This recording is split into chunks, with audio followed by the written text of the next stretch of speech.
Ka-52는 현재 러시아의 가장 진보된 무기이다. 한때 헬리콥터에 대한 소문도 돌았었다. 중국도 도입하고 싶어. 이번 우크라이나 반격에서 카뵘이도 역할을 했습니다. 우크라이나를 파괴하기 위해 대전차 미사일이 여러 번 사용되었습니다. 바우어 탱크와 브래들리 보병 전투 차량.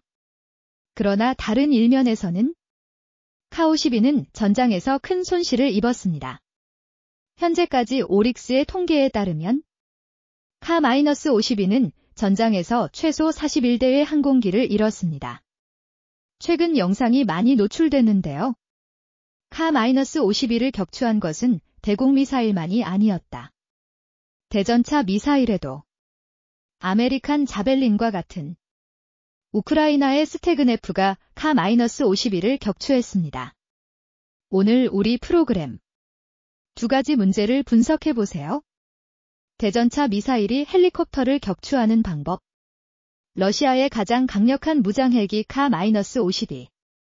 왜 그렇게 쉽게 격추됐나요? 올해 7월에 우크라이나 언론도 다음과 같은 기사를 게재했습니다.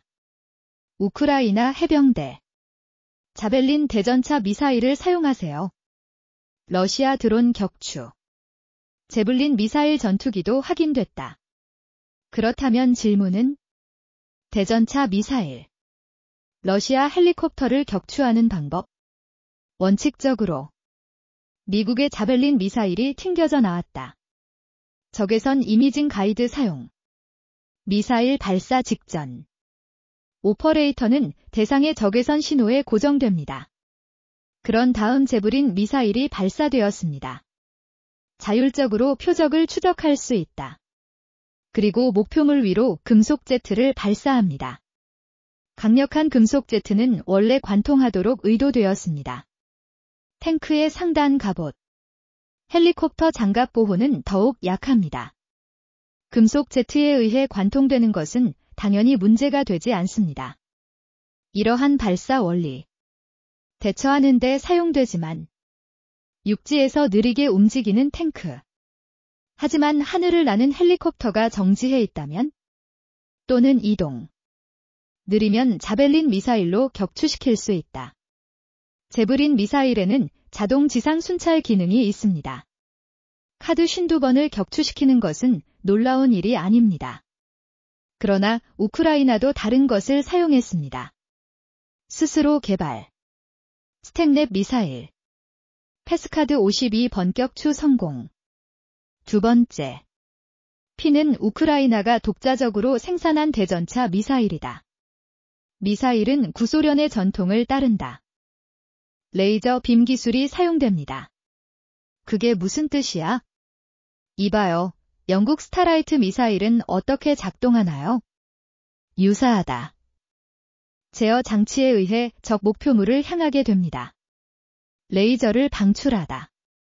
미사일 자체는 적의 표적이 어디에 있는지 모른다. 그의 직업은 레이저를 따라가는 것입니다. 적의 표적이 움직인다.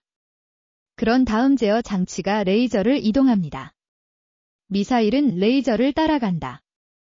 목표물에 맞을 때까지. 그를 레이저 빔이라고 부를 수 있습니다. 그는 또한 레이저 웨이브라이더라는 또 다른 이름을 가지고 있습니다. 같은 뜻이에요. 소위 말하는 프레임.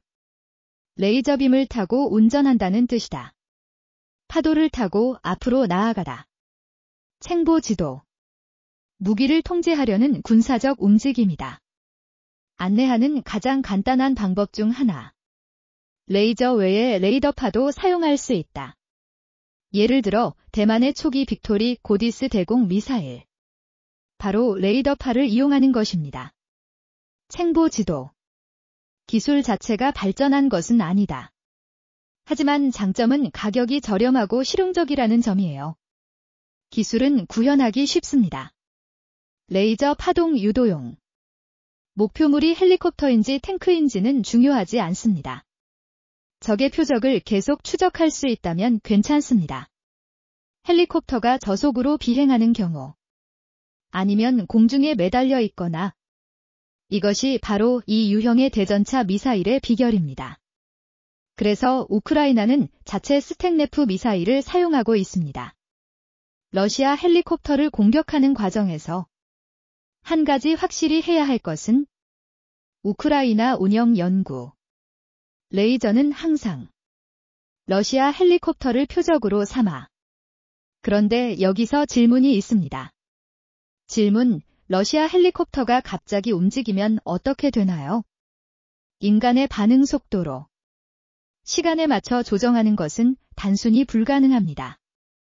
이 레이저 빔 유도 기술은 느리게 움직이는 탱크에는 문제가 없습니다. 하지만 공중에서 할 수 있기 때문에 헬리콥터 비행용 매우 어렵다고 할 수 있습니다. 왜 러시아 헬리콥터인가? 20초 이상 공중에 머물렀다. 전혀 움직이지 않음. 헬리콥터는 끊임없이 움직이도록 되어 있습니다. 그는 멈춰서 움직이지 않았다. 이건 이상한 일이 아닌가? 임무를 수행하는 러시아 헬리콥터. 움직이지 않고 공중에 떠 있어야 합니다. 왜?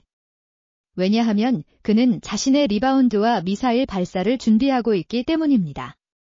러시아 무장 헬기 Ka-52 대전차 미사일 소용돌이라고 불리는 특정 모델은 9K-127입니다.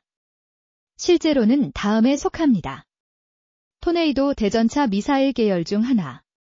토네이도 대전차 미사일 번호 9K-121.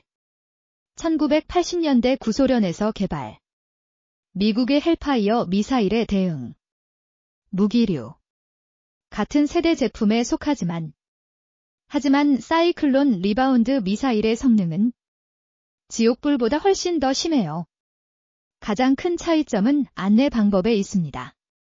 1974년에 개발된 헬파이어 미사일. 레이저 유도를 사용한 초기 모델. 나중에 밀리미터파 레이더 유도가 채택되었습니다. 론치 앤드 퍼게트를 구현하는 것은 완전히 가능합니다. 그러나 러시아 대전차 미사일. 시작하고 떠나는 것과는 다릅니다. 군인 개인이 사용하는 코넷인지 아니면 오늘 우리가 언급한 사이클론과 소용돌이일까요? 모든 러시아 대전차 미사일의 유도 시스템. 모두 같은 레이저 빔이에요. 이 용어는 누구에게나 친숙합니다. 방금 소개해드렸기 때문에 우크라이나어 스택너프 또한 동일한 안내 시스템을 사용합니다. 우크라이나 기술도 소련에서 유래했기 때문에 러시아와 맞물려 우리는 방금 당신에게 설명했습니다. 레이저 빔은 미사일을 발사할 준비가 되었을 때를 의미합니다. 미사일 공격에 적의 표적을 향해 레이저 조준경을 조준해야 합니다. 왜냐하면 그는 미사일의 표적이 어디에 있는지 모르기 때문입니다. 그는 당신이 발사한 레이저를 따라갔습니다.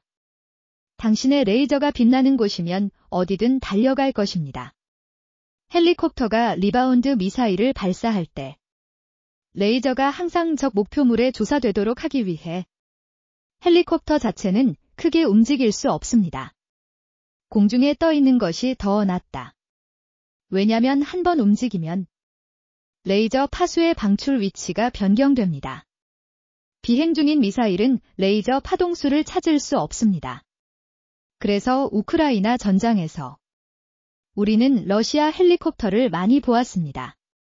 오랫동안 공중에 떠 있는 모습. 그들이 조준하고 발사하려고 하기 때문에 자체 대전차 미사일. 헬리콥터는 일반 군인과 다르다. 일반 병사들이 미사일을 발사한다. 넌 들판에 숨을 수 있어? 풀밭에서, 숲속에서. 일반적으로 다른 사람들이 당신을 발견하는 것이 어렵습니다. 조준하고 발사하는데 1분이 걸립니다. 그거 아무 문제 없어. 하지만 너만큼 큰 헬리콥터는 반나절 동안 공중에 맴돌다. 당연히 적의 공격 대상이 된다. 표적 이것이 Ka-52가 자주 최전선에 있는 이유입니다. 격추의 근본 원인. Ka-52 헬리콥터 자체 때문은 아니다. Ka-52가 탑재하는 무기에 제한이 있기 때문이다. 자체 대전차 미사일. 레이저 프레임 빔 유도로 개발된 이유. 그 자체는 소련과 러시아에서 유래되었습니다. 취약한 전자산업. 자벨린 대전차 미사일. 적외선 영상 안내 사용. 적외선 카메라. 자체 가치는 10만 달러 이상에 이릅니다. 이 분야의 기술. 러시아는 지금까지 그것을 완전히 마스터하지 못했습니다. 이래서 21세기가 되어서야 모든 러시아 대전차 미사일. 없음 적외선 프라임 위상 유도를 사용하지 않음. 중국 인민해방군 붉은선 12호마저도 모두 적외선 총리 유도를 사용했습니다. 우리는 많은 러시아 무기 시스템을 분석했습니다. 키로프급 순양함 등 대형함. 러시아의 Su-35 전투기만큼 작다. 아니면 오늘 우리가 언급한 대전차 미사일이요. 기술적 후진성에 대한 매우 중요한 이유. 전자산업의 극도의 후진성이다. 많은 러시아 무기 시스템으로 이어짐. 크고 멍청하게 일을 해야 했어? 물론 무기도 많이 보이긴 하지만 아직은 외모가 너무 좋다. 전자 소재 산업 부진. 러시아 무기 수준의 발전을 크게 제한. 이것도 Ka-52 헬리콥터다. 최전선에서 자주 격추당하는 근본 원인. Ka-52 헬리콥터. 그 자체로 매우 독특한 헬리콥터입니다. 러시아 카모프 디자인국 캐머프 디자인 뷰로 이 디자인. 동축 프로펠러가 사용됩니다. 우리는 전에 영상을 본 적이 있어요. 전쟁 중에 Ka-52의 꼬리가 맞았습니다. 하지만 헬리콥터는 여전히 안전해요. 다른 종류의 헬리콥터는 없나요? 꼬리에 부딪히면 헬리콥터는 반드시 추락할 것이다. 이는 테일 프로펠러가 메인 프로펠러의 균형을 맞추는데 사용되기 때문입니다. 회전에 의해 발생하는 모멘트. 그러나 Ka-52 헬리콥터는 동축 프로펠러를 사용합니다. 머리 위에 두 개가 있어요. 반대 방향으로 회전하는 주 날개. 우리는 힘이 반작용을 한다는 것을 알고 있습니다. 프로펠러가 하나만 있는 경우 한 방향으로 회전. 맞을 것이다. 헬리콥터의 동체가 반대되는 순간을 만들어낸다. 이 순간의 균형을 맞추고 싶다면 헬리콥터 꼬리 바로 옆에 프로펠러를 추가하라. 하지만 Ka-52는 두 개의 프로펠러를 사용합니다. 반대 방향으로 회전. 토크가 생성되면 서로 상쇄될 수 있습니다. 그래서 Ka-52는 꼬리가 짧을 뿐만 아니라 프로펠러도 없습니다. 그 사람은 필요 없으니까. 캐머프 디자인 뷰로의 여러 헬리콥터 작업. 모두 이것을 채택했습니다. 동축 피트 디자인. 헬리콥터 디자인 관점에서 보면 좋은 시도입니다. 단지 공기역학적 레이아웃과 메커니즘 디자인일 뿐입니다. 무기 체계의 일부일 뿐. 전자 소재 산업 낙후. 러시아 무기는 멸망했다. 당신은 확실히 더 많은 제한에 직면하게 될 것입니다. Ka-52는 전장에서 자주 격추되었습니다. 이것이 이 현상에 대한 최선의 시민 정책이다. 러시아 Ka-52 무장 헬리콥터. 프로토타입 포함. 약 114대가 생산되었습니다. 그리고 지난 몇 년 동안 Ka-52 사고가 자주 발생.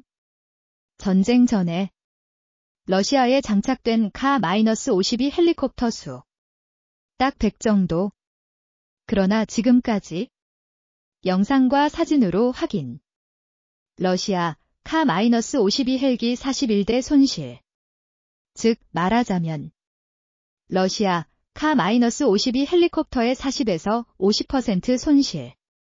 만약 이 전쟁이 계속된다면 카드 52번은 언젠가는 멸종될 수도 있습니다. 부의 축적 채널입니다. 다음 에피소드에서 만나요.